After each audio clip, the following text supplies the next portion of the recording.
jubilation on the streets of Abidjan at the news of Laurent Gbagbo's arrest.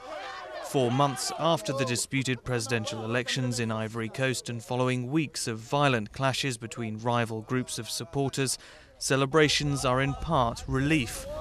And as the battle for the presidency comes to an end, another begins.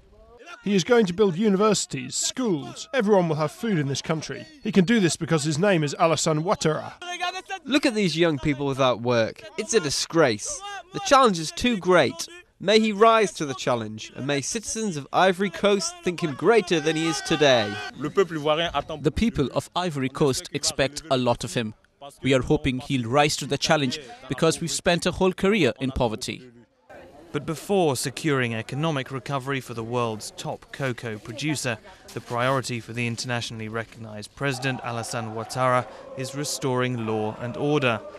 The recent conflict has seen hundreds killed and 1 million displaced, the streets of the economic hub of Abidjan marred by looting and gang violence. Aujourd'hui, une page blanche s'ouvre devant nous. Today, a blank page opens before us. White is the white of our flag, symbol of hope and of peace. And it is together that we will write our history, in reconciliation and forgiveness. Notre histoire dans la réconciliation et le pardon.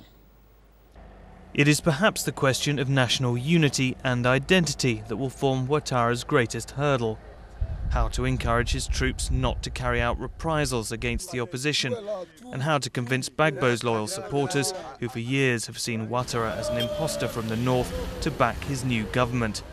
Ouattara has promised to start legal proceedings against his rival, and also to set up a Truth and Reconciliation Commission to look into accusations of massacres committed by both sides.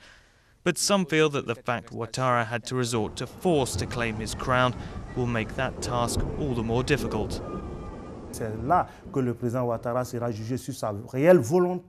there that President Ouattara will be judged on his willingness to make sure that all those who have committed crimes are punished.